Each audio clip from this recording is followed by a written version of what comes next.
Hafeday, my fellow Guamanians.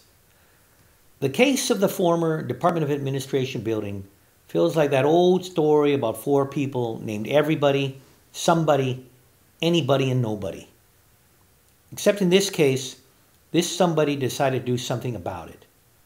Now, but what I think is a great idea, what the family of the great governor whose name was placed on that building thinks is a great idea, is being attacked by Vice Speaker B.J. Cruz and a few others in the legislature. These same senators could have helped to ensure that the building was maintained and didn't fall into disrepair. Instead, they did nothing.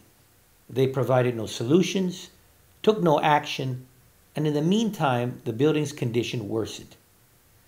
Years ago, officials with the Departments of Administration and Education, whose offices were housed in that building, expressed concern with its dilapidated condition. It was built back in the 60s and wasn't maintained.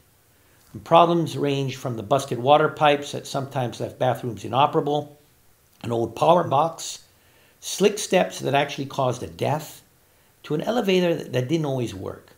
And there were also cracks in the ceiling, which meant that the rain outside didn't always stay outside. Now, around 2 years ago, we were able to find DOA and DOE new homes. But since then, that building has sat unoccupied and unattended, except for a few homeless people with whom I've had an opportunity to speak with on occasion. There's also a concern now that there are vermin that are making a home in the corners or in the little cracks and crevices of the walls.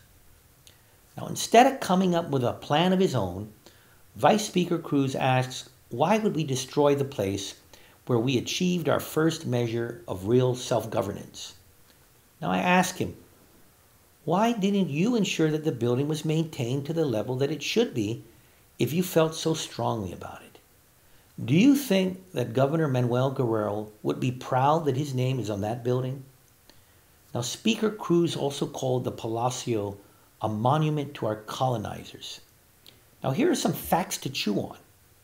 It was his bill that allowed for the government to borrow money for constructing an educational cultural facility, a community cultural center, and certain other projects that benefits Guam's tourism industry. Now, that list of projects includes the Spanish Bridge in Agate and the Melissa Bell Tower, which he describes in the bill as an enduring historic icon, built using Spanish-influenced Chamorro construction. That bill also made possible the renovations and rehabilitation of the Plaza de España, the Azotea, and the Chocolate House. And even as I thank him for making these projects possible, I have to shake my head at the political games that he always plays. Well, I'm not playing that game. I'm here to do what I feel is good and right. My goal is to move our island forward, and that's why my team and I came up with a solution to the dilapidated building that has become a public health and safety concern. And that's why we've reached out to work together with the legislature, at least to those who don't want to play politics, to put this plan into action.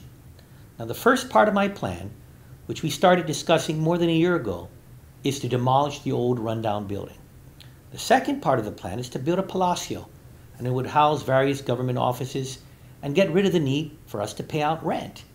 Now, the building would blend into the scenery already provided by the Plaza de España, the Dulce Nombre de Maria Cathedral Basilica, and the soon-to-be-completed Guam Museum at the Skinner Plaza. The Palacio would become a part of the historical trail through Agutña that would take Guamanians and tourists from the center Angel Leon Guerrero Santos Memorial Park to the plazas in the museum, and then across the street to the Paseo and Chamorro Village.